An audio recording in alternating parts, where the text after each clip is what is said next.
So yeah, I mean, I don't know, you can see from your perspective. You can even back up a bit, actually, if you want.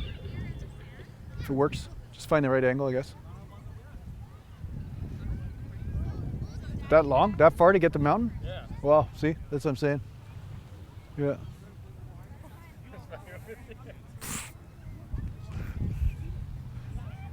Now I know why you call him shitty cameraman. It's like, This looks good. yeah, looks good. Yeah. How good does it look? Like, Does it look really good? yeah, it looks pretty good. Yeah. Okay. All right. Is it? It's running? Okay.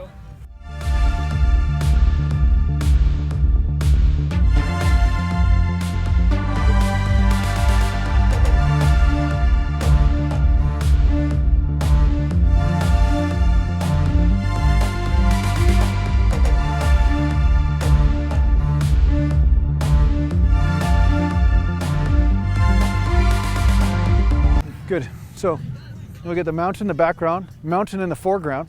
Which mountain is bigger than the other mountain?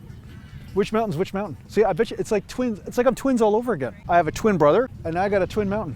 It's crazy, right? And that's... All right, I'm gonna go kick sand in somebody's face.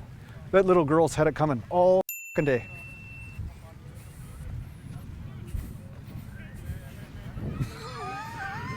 Train the muscles, not the joints.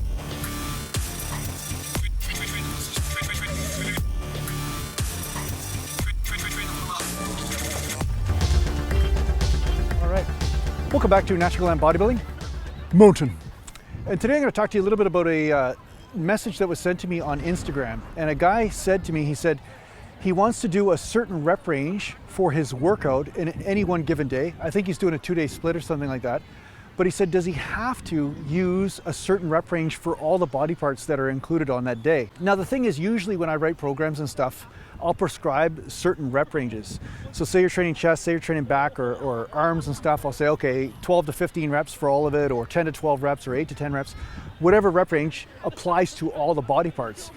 But obviously there's going to be certain circumstances where you may want to shift that around.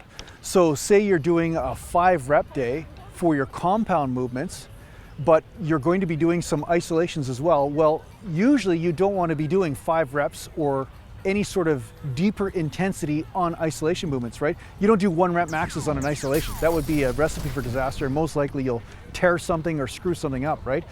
So sometimes I will go by feel, right? So I'll go into the gym and I may have a prescribed amount of reps that I want to do for my body parts that I'm going to train that day. But sometimes I will go by feel, meaning that I'll say, geez, you know, something feels tweaked today, or something feels a little bit tight in this area. And then I may go higher in repetitions because of that, right? So you have to always use discretion. And if you're just kind of following a template blindly, that's always going to be a problem. And I've talked about this a million times, but you really want to make sure that you're not applying blindly rep ranges in any one program, even a program that I've given you, or if you've bought a program from my website, you still want to pay attention to what's going on in your body first and foremost. And if you're noticing something doesn't feel right, well, that's definitely a time that you don't want to be using super heavy weight or rep ranges under 10 reps, that's for sure, right? If you're feeling tweaked up and stuff, you don't want to be doing super heavy. So the other thing is that I usually talk about rep ranges that apply to different types of exercises.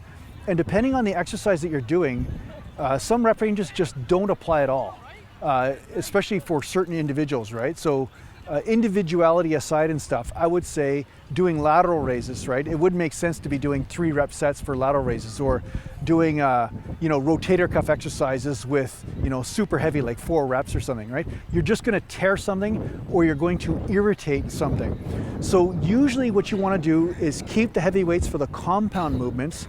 And then when it comes down to higher rep ranges and stuff, you can apply that to the isolations, but really be careful with applying super heavy weight to isolation movements, because that can cause some problems, right? So if you're noticing any sort of program that's asking you to do 5 rep sets for isolation movements, maybe you can do it, but really pay attention and make sure that you're okay with this, because with bicep curls, I can go pretty heavy.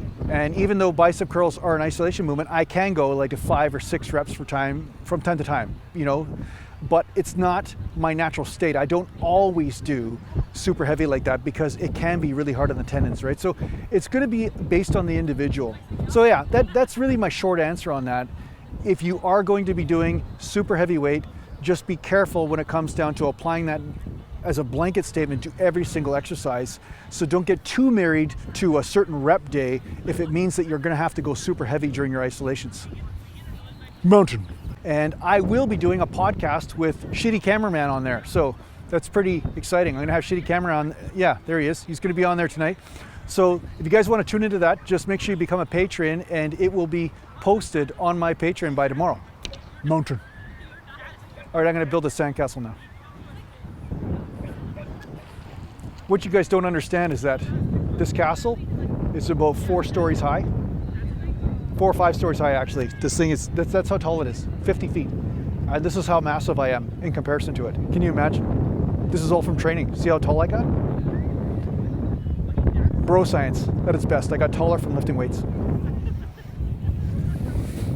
Mountain. Nice. Cool. That's it. Done. Shot's done. Party's never done. Good. I want to take a look to see what. Kid just swallowed a bunch of water. So I hope this helps out in your training. Thanks a lot for watching. If you need to get hold of me, just go to naturalbodybuilding.com, and thanks to the patron supporters.